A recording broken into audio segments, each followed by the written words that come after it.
यही है वो आदमी जिसने पूरा कारनामा सिविल कोर्ट का करके रखा हुआ है। बिहार सिविल कोर्ट प्यून की परीक्षा जो है वो एक बार तो कैंसिल कर दी जाती है बिना कारण बताए, फिर उसका एग्जाम डेट घोषित नहीं किया जाता। बात करने पे कि परीक्षा कब होगी, रूखा, मरियल, सख्त, कड़क, बेबुनियाद, बेकार, ठगों वाला बयान दिया जाता है कि हम नहीं बताएंगे। अब समझिए कि ये जो खिलाड़ी है, यही खिलाड़ी सारी चालें चल रहा है। ये वो आदमी है जिसको एक बीमारी लगी है, नार्सिसिज्म की। और इस आदमी को यह लगता है कि बिहार सिविल कोर्ट प्यून के परीक्षार्थी जितने भी हैं, अभ्यर्थी हैं, आगे चल के वो सिविल कोर्ट में प्यून का ही तो पोस्ट ज्वाइन करेंगे। तो उनकी क्या ही वैल्यू है, कितनी ही उनकी औकात है। तो एक काम करो, पहले से ही उसको इन बात की आदत डाल दो कि तुम्हें बेइज्जती हमेशा महसूस करते रहना है। पैसा ठग लिए, पैसा ले लिए, सीमित समय दिया था ना तुमने फॉर्म भरने का, फॉर्म भरने का सीमित समय दिया। क्या उसके एक दिन बाद आप फॉर्म को एक्सेप्ट कर रहे थे? नहीं कर रहे थे ना। पैसे भी लिए आपने, लिए ना पैसे, या मुफ्त में करा रहे आप? पैसे भी लिए आपने उसके। आपने ये तो नहीं कहा था कि जैसे मन होगा, जिस तरीके से मन होगा परीक्षाएं लेंगे। आपने फॉर्म क्यों निकाला था, वैकेंसी क्यों निकाली थी? वैकेंसी आपने इसलिए निकाली थी ना क्योंकि सिविल कोर्ट में प्यून के अभ्यर्थियों की जरूरत थी। मेरा मतलब है कि प्यून की आवश्यकता थी। प्यून के बिना काम नहीं चल रहा होगा, तभी उतनी ही सीटें निकाली गई। अब पिछले 4 सालों से सिविल कोर्ट में काम कैसे चल रहा है? और अगर इसके पीछे कोई बहुत बड़ा कारण है कि आपने एग्जाम कैंसिल कर दिया, आमतौर पे एग्जाम जो है वो कैंसिल क्यों होता है? एग्जाम कैंसिल होता है कि कहीं पेपर लीक हो गया, कोई जालसाजी हुई, कुछ तो कांड हुआ होगा ना, तभी तो पेपर कैंसिल। पेपर कैंसिल क्यों होगा? क्यों होगा एग्जाम का पेपर कैंसिल? लेकिन आपने कर दिया। और क्या आपने कारण बताया? नहीं, कारण भी आपने नहीं बताया।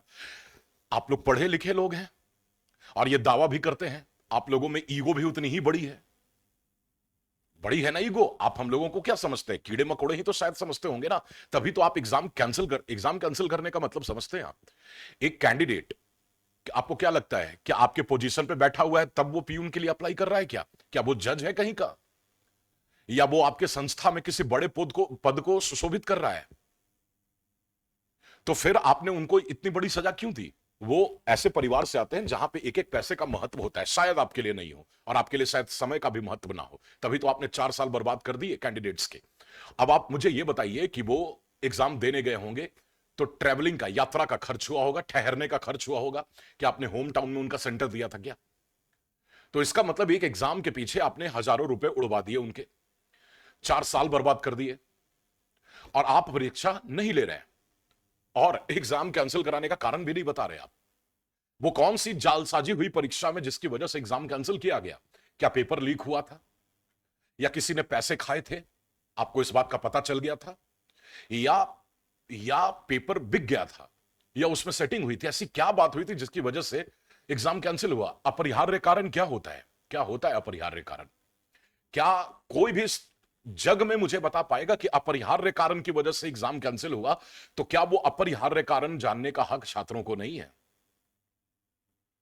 कैसे कहते हैं कि न्याय की मूर्ति हैं? अगर आप न्याय की मूर्ति हैं, और हम लोग अगर इतने ही बड़े बेवकूफ हैं, इतने ही बड़े नालायक और नासमझ और छोटे इंसान हैं ना, हम लोग बहुत छोटे इंसान हैं, तो अगर इतने छोटे इंसान हैं तो क्या इस छोटे इंसान को इतनी सी भी खबर आप नहीं दे सकते थे? इतने बड़े बड़े पद पे इतने पढ़ लिख के बैठे इंसान हैं आप लोग, बड़े बड़े लोग।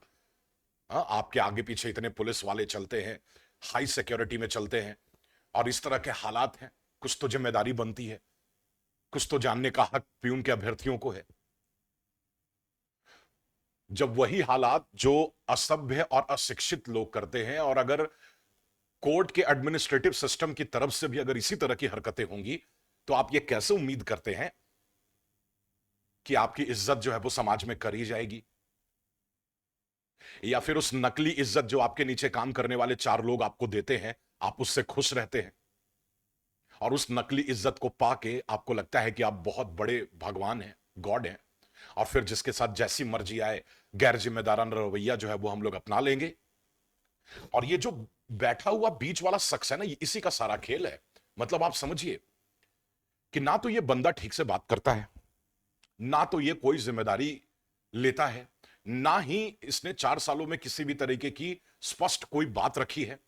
और इतना कांड करने के बावजूद भी, और एग्जाम को बिना कारण बताए कैंसिल कर देने के बावजूद भी, और नया नोटिफिकेशन नहीं देने के बावजूद भी इस बंदे को वहां से हटाया, रिमूव नहीं किया गया, इस जिम्मेदार पद से नहीं हटाया गया है।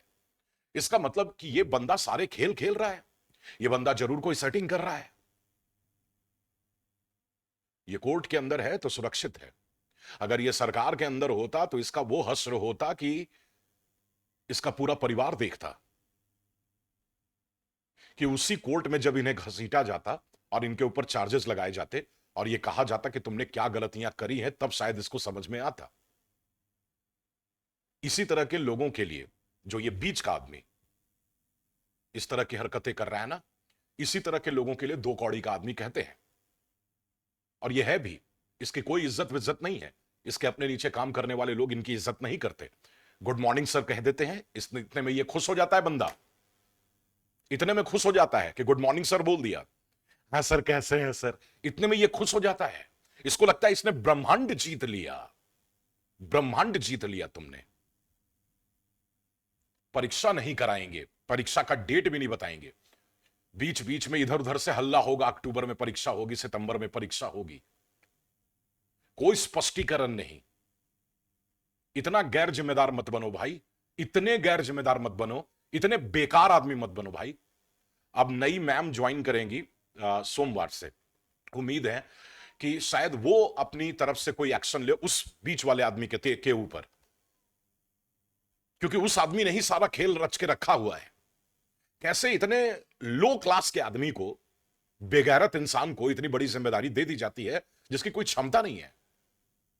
मैं क्या ही बोलूं। अब मुझे लगता है कि बहुत जल्दी हम लोगों को कोई इसके ऊपर एक्शन लेना ही होगा। कम से कम अपने कर्तव्यों को तो जरूर निभाना होगा, जितना कर सकते हैं उतना जरूर करना होगा।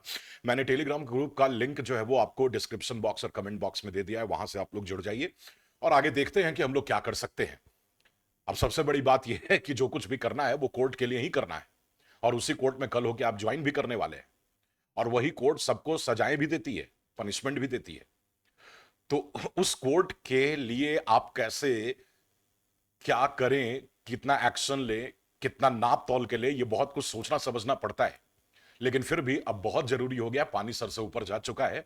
अब शायद हमें कोई ना कोई तरीका तो अख्तियार करना ही पड़ेगा। तो फटाफट जुड़िए और देखते हैं आगे हम लोग क्या कर सकते हैं, वहीं बात करेंगे। मिलते हैं अगली वीडियो में, तब तक के लिए बहुत बहुत धन्यवाद।